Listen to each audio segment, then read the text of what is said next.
Hi again, thanks for joining us here on Leading Edge. I'm your host, Jeff Smith. Let's get right into it this week.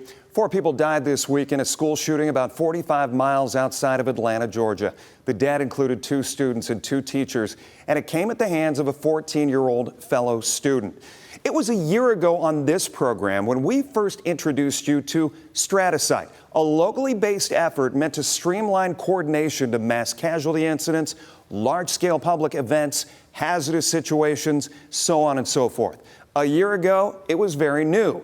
A year later is where we are now. We want to say hello to Scott Lowry and Jen Saba, both joining us here, talking a little bit more, catching us up. We'll get to Jen in just a moment and St. John's Jesuit, them signing on with StrataSite. But first, hello again to Scott. You were here about a year ago, I said almost to the day. Let's refresh our viewers as far as StrataSite as a platform, what it aims to do.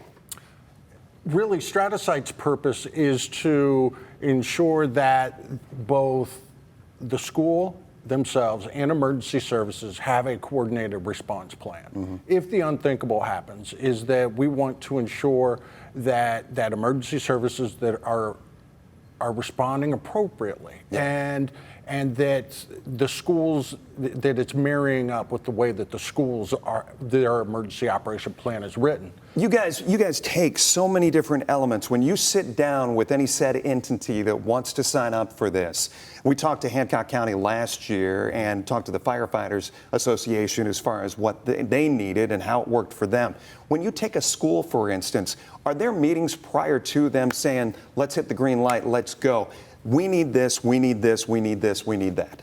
Oh, absolutely. Is that first? It's to have conversations with the school in regards to their philosophy of responding to a critical incident, and then meeting with those emergency services stakeholders within the community to get their feedback in regards to what their vision is, and then we're able to develop this plan really based on their practices. And StrataSite does what at the time of an incident?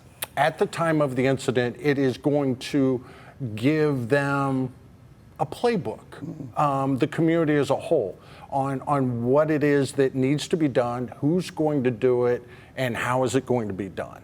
And when you think about a large-scale critical incident, an active shooter event, it is absolute chaos for any community, understandably so. And so our mission is to really minimize that chaos and make sure that we are working efficiently when those emergency services show up. And people are familiar with it. St. John's Jesuit decided to use the grant process to go out and purchase this program. Why was it so important to have it in play? St. John's, the biggest priority for us is the safety of our students, our faculty, and any visitors in our building. So planning for the unknown. And planning for the unknown. Yeah, so having a plan in place with StrataSite, we can train, we can work toward what's going to happen, and we just can go kind of an autopilot to keep our students safe. Yeah. When you have somebody sign on like a St. John's Jesuit and you have to have them ready, it's not that day. It's not, you don't want a big learning curve because you said there are mistakes that are made when these things happen. Chaos is what ensues. Yes, absolutely. And that's really what our mission is to help them build a plan and for them to identify those gaps that they may have and being able to close those gaps. Because when we're dealing with violence erupting in schools, is that preservation of life is the most important thing. Is that getting in there and finding the wounded and getting them the appropriate medical care that they need has to be that priority after the violence has stopped. Some of this is going to go over parents' heads, and they're going to think, I didn't even realize something like this existed, first and foremost.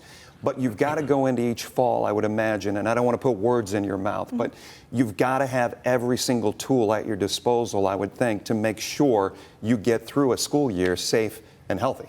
Best case scenario is, if something would happen, we all run the plan and it's perfect.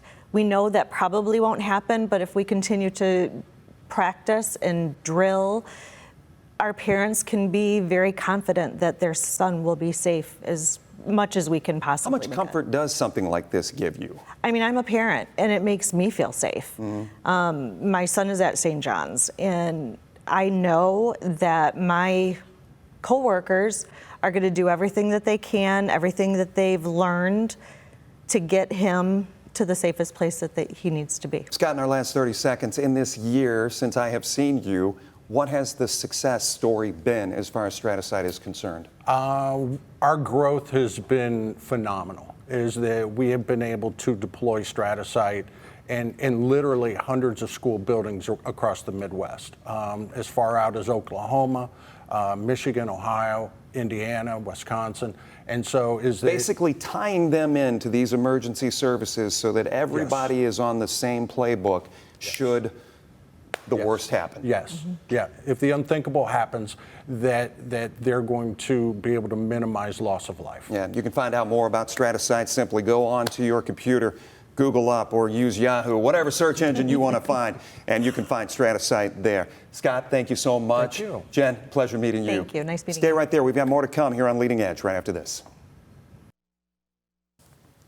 Welcome back. At the beginning of the year, Toledo's summer concert series looked like it was going to be a no-go. ProMedica stepped away from its sponsorship and forced the city of Toledo to act fast, if it was going to act at all.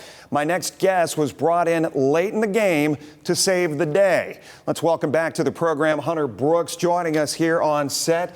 Thank you so much for taking some time to be here once again. Let's do a grade card on the summer that was. What would you grade it? And I guess go back for me as well to getting handed the keys and having to act fast, because this all transpired over the winter, maybe even leading into the spring a little bit, where you really had to get in go motion. Yeah, way back last fall is when we started talking about it. And the mayor approached me and what have you. So it was a process through late fall, winter, meetings with the city council, approvals, votes, what have you. It drug out and drug out. Right.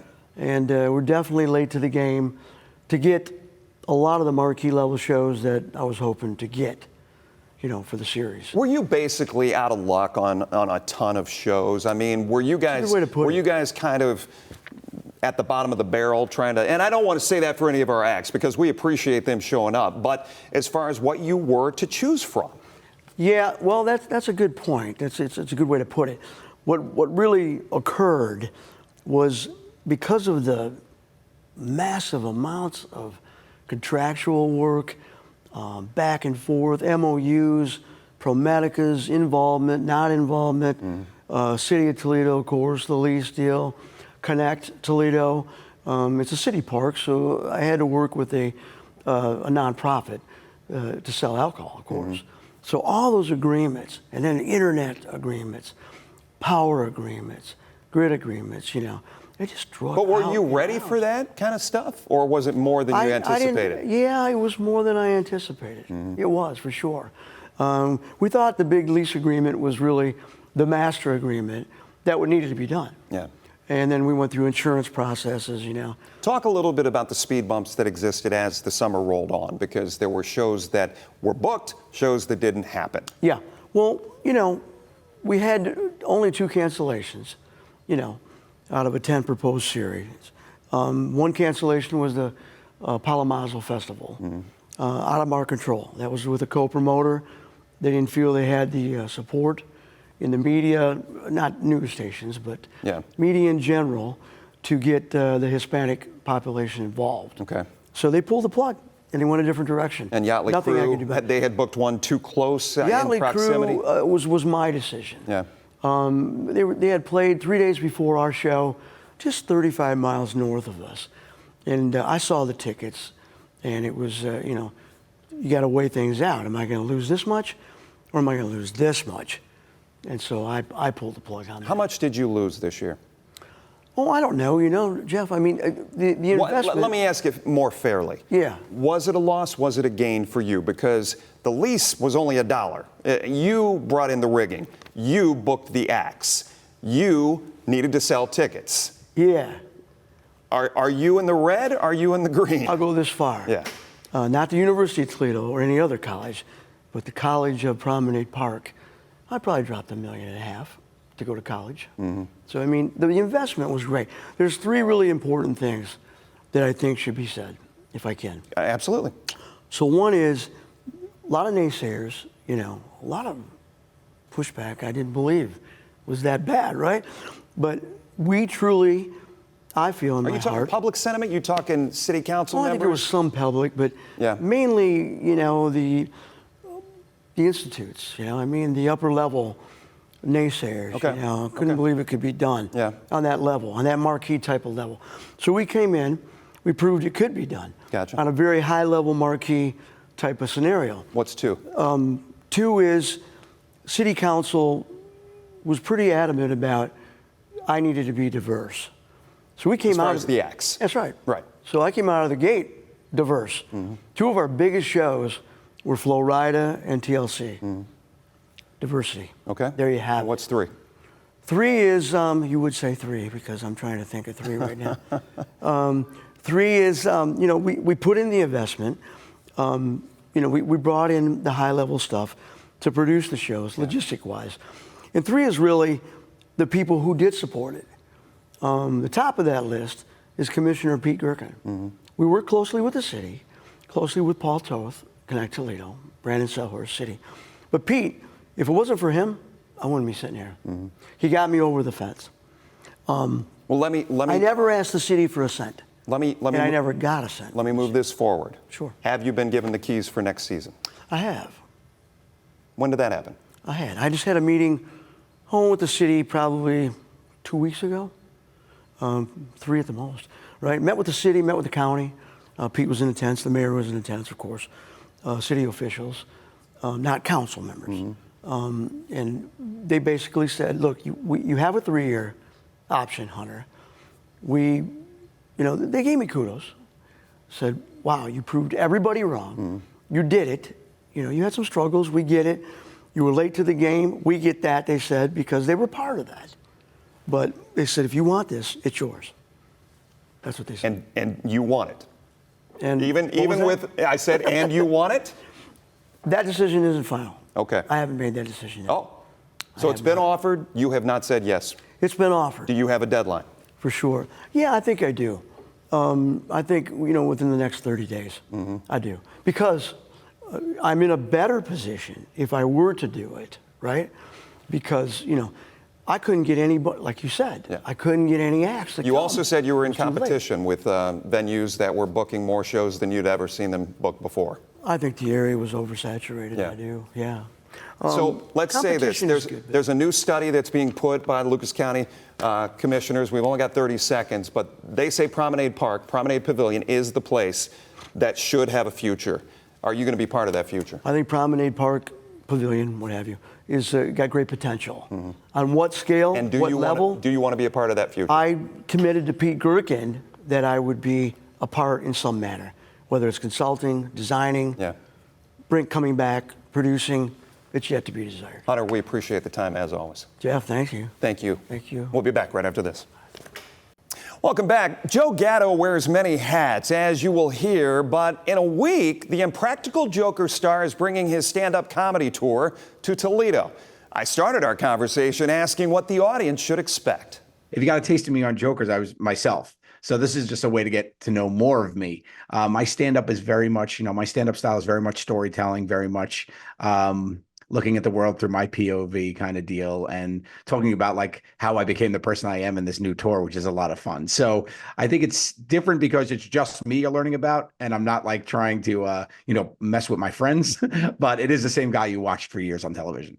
Talk a little bit about your background, because one of the things that always struck me about you was, and the other guys who were on the show, was just you were so quick, right? Yeah. Was there improv in your background? Is that just your upbringing? And when you were around your friends, you had to be quick with the comebacks. Yeah, it was a little bit of everything, I think. I was the youngest of 15 cousins. So, of course, 15 loud Italian cousins. You got to be able to hold your own. But I did, we studied improv. I come from improv. So back in the day in, 1999, me and the boys formed the Tenderloins, which was our improv improv comedy troupe, and that's how we started live performing. I've been performing live in different mediums over the years: improv, sketch comedy, then through film, sketch, TV, movie. So this is when I started stand up 3 years ago. It was just another medium in which to entertain, and I've got bit by the bug and absolutely love this format. When you go town to town, do you try to extract a little bit of the flavor of wherever you are? How do you do that? How do you go about doing that in such a quick turnaround fashion?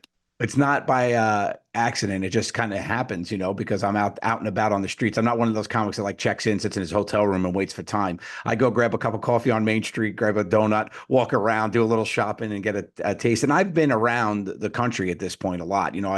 I've performed live comedy in all 50 states at this point in my career. So I've been through some places, and Ohio, honestly, is, I always say in interviews, is one of my favorite cities. I feel like I have great fans there. The shows are always fun. City to city has a little bit distinct, personalities within the same state. So it's fun. I really enjoy Ohio for sure. Well, of course, we're getting into college football season. I'm sure you have your own favorites, but Toledo is a hotbed for the Ohio State-Michigan rivalry, just so you know going in. Yeah, so go Ohio when I'm there for sure. You may get booed. You may have half the house booing you when you say that. I'll probably steer clear of it. I'll just say yay football or something. I don't. There you go. Everybody can That's agree safe. on that part, right? That's safe. We're in political season. Makes sense to be safe with that. I don't like being divisive. I'm not that kind of comic. I'm an inclusive. Let's have some fun. Everybody forget about how terrible the world is for an hour and have some laughs. That's what I try to do. That's awesome. Take me through what you enjoy most, because obviously going into your bio, you've acted, you're a stand-up comedian, you've produced, you are an author now. Where do you find the most pleasure as far as life is concerned?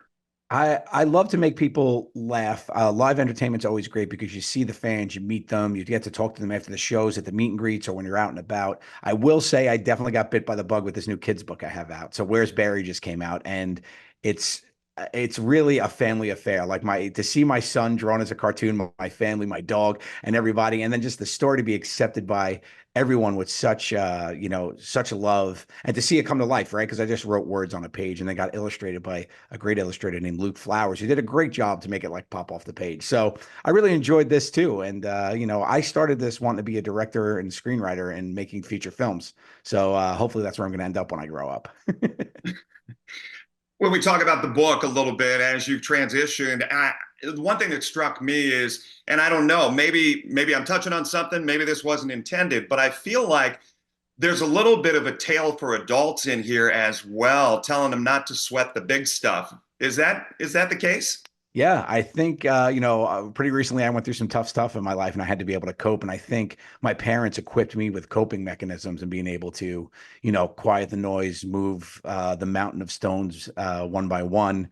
And I think that's really important as a parent. I think that's one of the most important things we could do as parents. We're gone, right? So they had to deal with life and had to deal with all of it. So the best we could do is give them the equipment they need. So that kind of just revealed itself in the story, which is based on a true story where my son lost his stuffy one night and was freaking out and couldn't fall asleep. So we had to go find him, and we taught him just, retrace your steps, take your time and breathe. And I'll see him at points now. I catch him doing his little namaste breathe. Like there's a page in the book where he's sitting there and he does his little breath, and I'll see him when he's overwhelmed. He'll just take a breath with his eyes closed. I'm like, oh, that's awesome. In Practical Jokers, when my kids were home from college this summer, it became like white noise. It was always on in the background of our house. What do you think about the fact that you will never age as long as that show is in syndication, and people will be able to enjoy it for years and years and years, much like Seinfeld never ages, the cast on Friends, things like that? Right. Well, I think the funniest thing, I was just talking about this with my co-host of my podcast, Steve Byrne, is a very funny comic friend of mine. And we were talking about like mortality and all this stuff. And we were talking about, it's like one day I'll be gone. He's like, are you kidding me? You'll never be gone. You know how much there is audio of you with all the podcast episodes, the video from all the over 300 episodes of TV, the movies, like they'll just turn on anything and be able to see you. I was like, I never really thought of that. That's so interesting. Like you can't get rid of me.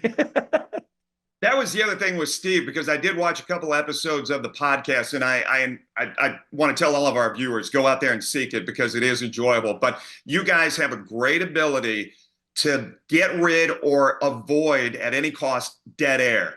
Do you notice that? We don't shut up. No, we bounce off each other very well. Steve and I have been friends a long time, and we found this really fun format for the podcast, because we were searching for one. I always wanted to work with them. Then when I had availability came up and we were able to find something, we always wanted to play in the podcast space. And we quickly realized we both had very influential mothers growing up, and a lot of our stories gravitated towards that. And we're each other's consiglieres. If somebody needs advice in our friend groups, we're the ones they seek out. So we're like, oh, why don't we just make it about this and try to help people with their dilemmas? And we're not trained professionals at all. We just try to give some insight, and the advice is either good, bad, but it's always funny. So let me ask you quickly, give a little teaser if you can for the audience to not only go out there and get their tickets, but what they're going to see when they show up. Oh, for sure. Well, I called it "Let's Get Into It" because I have, a personality that is big and bold, but I wasn't always this way. I was a very geeky child. I was an OG, an original geek. I used to make tests for my father. He'd come home from his work day, 10 hours selling life insurance, and he would come home, and I would gone through the encyclopedias to make a multiple choice exam. And I'd be like, "Pop quiz, Dad." And he would do it and be like, "Oh, why can't you be a real boy and play a sport?" But he was so I just came from that, and then it really just molded into this weird way with all these different influences. And being a dad now, you get to see that my kids are very much crazy. So it's fun to see my influence on them. And really, it's just a chance to come out and laugh as a group of people, because I think at this time, I love live events. I love being able to go with people, laugh, and enjoy yourself for an hour. Just turn off the phones, turn off the noise, and smile and laugh. So to be that for people is always a good time, and you don't want to miss that. His podcast is called Two Cool Moms. Joe Gatto visits Toledo Stranahan Theater Sunday, September 15th. Doors open at 6. We'll be right back. A big thank you to our guests this week. A big thank you to you at home for spending some time with us on your weekend. If you missed any part of our conversation, of course, you can go to the WTOL 11 YouTube channel and check it out. I'm Jeff Smith. We hope to see you next time on Leading Edge.